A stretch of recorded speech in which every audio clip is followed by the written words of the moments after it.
the history of the organisation goes back really to the 1960s in its gestation, and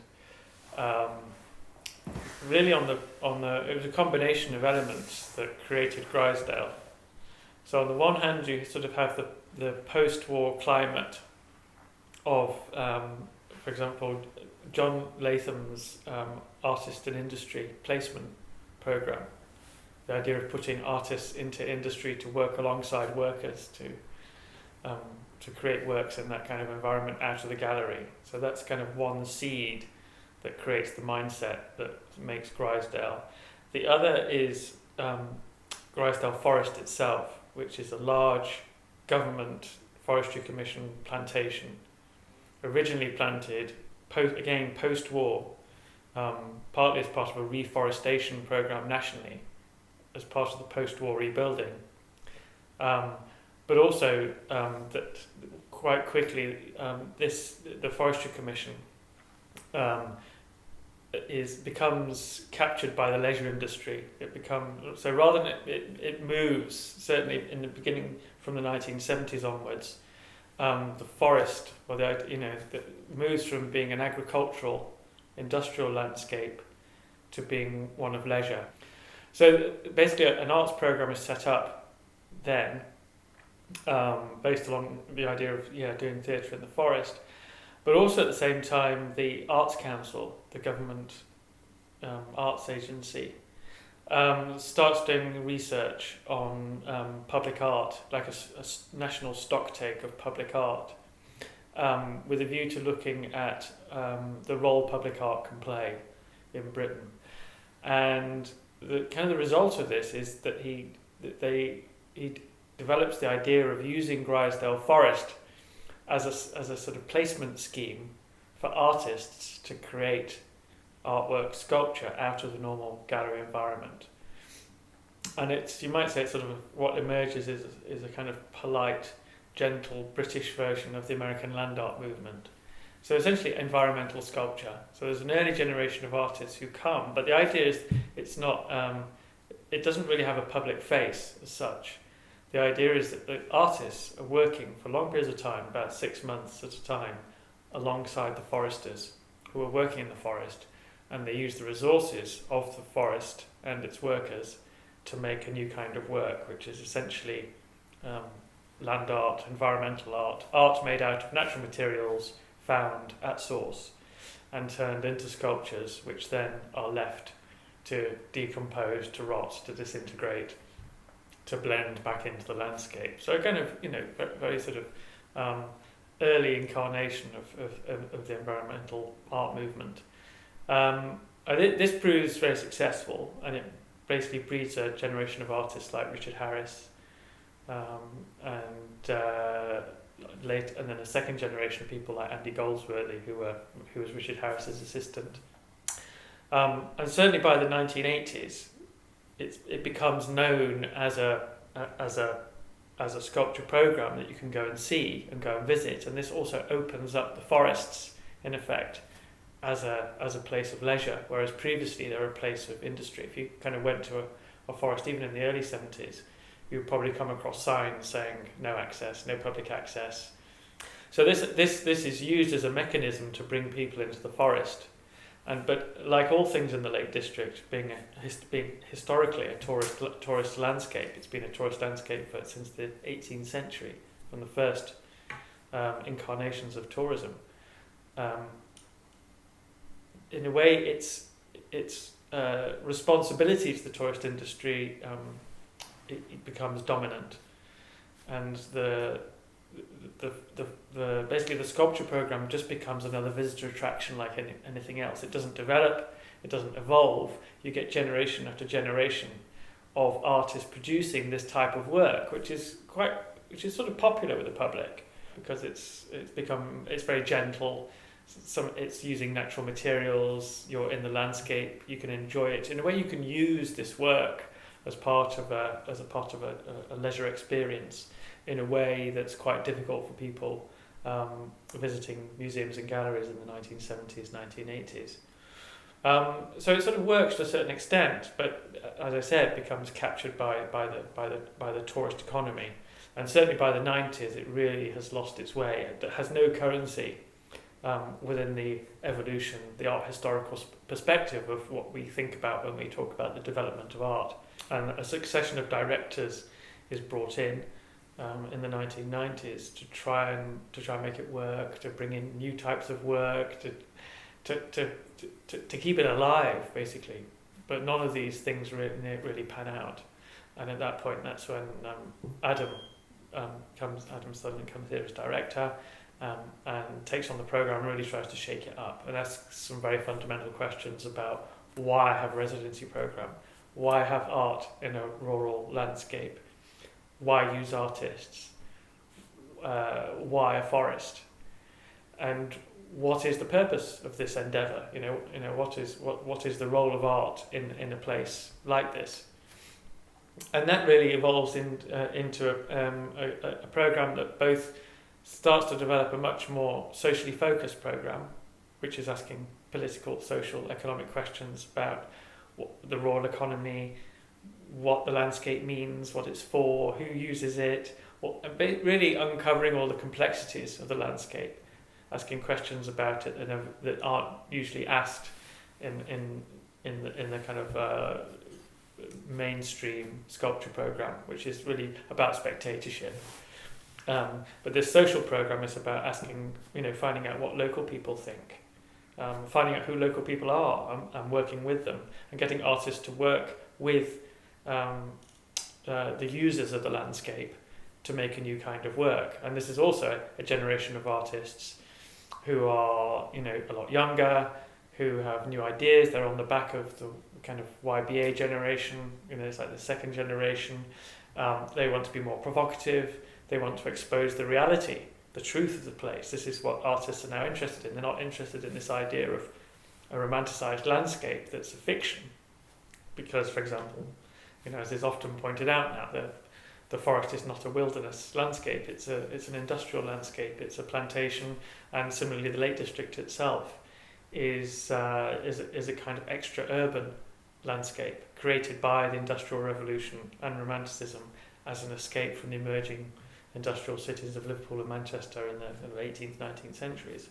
So really, the artists are working this much more complicated network of symbols and meanings and human activity.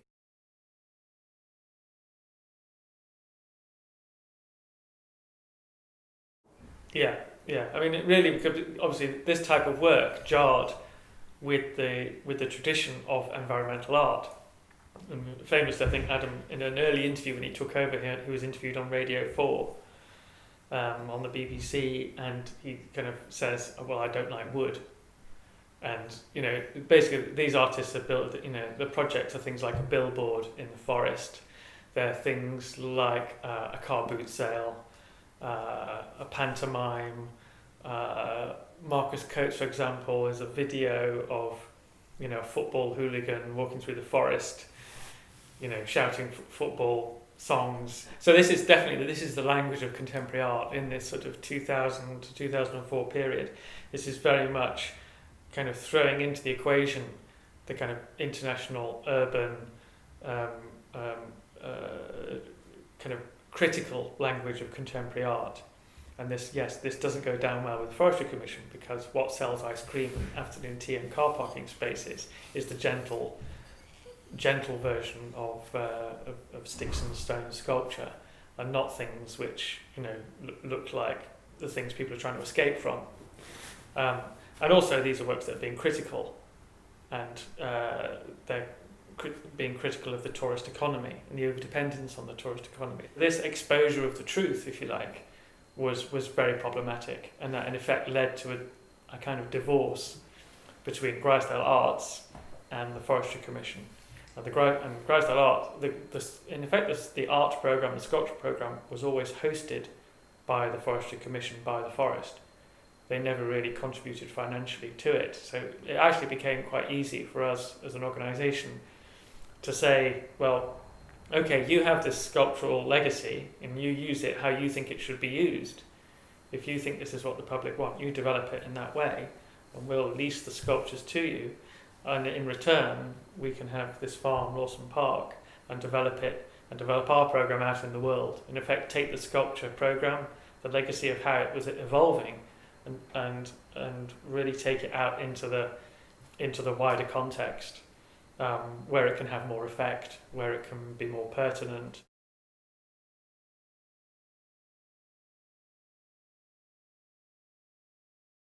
I think maybe one way to look at it was, in a way, we're still doing the same programme. It's still environmental art, but it's our concept of the environment has changed. So whereas in the 1970s, it was okay to think of a plantation forest as an ecology, as an environment. But now, we're talking 40 years later, 30, 40 years later, the environment and the ecology that we're addressing can't be represented by a forest.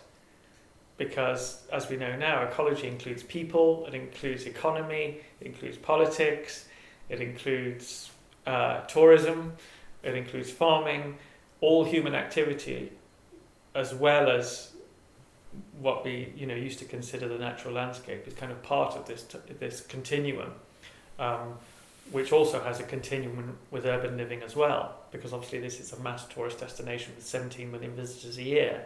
It's not a wilderness. It's a really dense cultural landscape. And actually that's much more interesting to work with than a forest, because in a way it becomes like a microcosm of the world. And that's in a way when the programme starts to develop in Coniston Village and Coniston Valley, as a way to kind of use this as an environment to think about making new kinds of work, which is really based on how does art work in the world? How should it work in the world? Based on the fact that something like the language of contemporary art doesn't have any currency in a landscape like this, really. If you build a gallery, and we've tried a gallery in the forest, nobody goes to it. It's not. People don't know how to use it, and in fact, you can argue that outside the metropolitan centres, this is pretty much the case everywhere.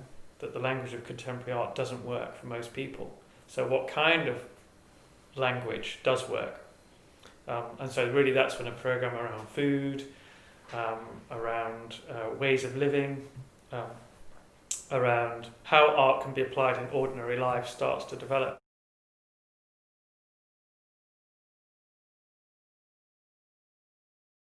The village itself of Coniston has a population of about 600. You have this imbalance between people who move here for lifestyle reasons and are retired and basically try and preserve the landscape and don't allow it to evolve, because they want to basically inhabit a reenactment of some pastoral fantasy, alongside farmers, for example, or people who kind of work in more traditional rural capacities, who have a much more pragmatic, realistic version of the landscape. So you have these very differing views of what the landscape means, how it should be used and what it's for. And really a lot of this programme is about exposing the truth of the landscape, because the tourist economy, this kind of big machine that's evolved and has become in effect the monoculture of the Lake District, that causes a lot of problems, from housing to brain drain to lack of aspiration to lack of evolution. This tourist industry needs to be kind of called to account, because it's living in many ways on untruths, on the chocolate box image that it sells to the world.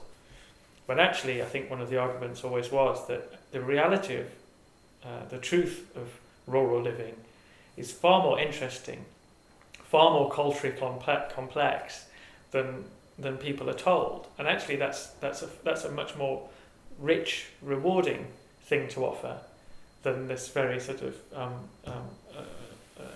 kind of overly sanitized version of the countryside.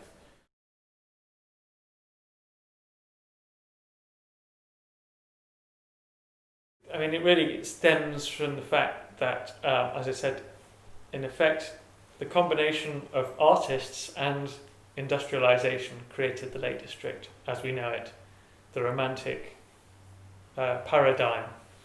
And it was a time, so when Britain was industrializing very early on in the 18th century, on the one hand you have the advent of disposable income and middle classes and the need to get away from a city. So very early on, that romantic model in that industrial moment created the software for this idea of the rural idyll, the British rural idyll, which is created by the artistic representation of the landscape at that moment. And the aesthetics of that are really they're a fantasy of a pastoral lifestyle. So even in the 18th century, even in the 19th century, as this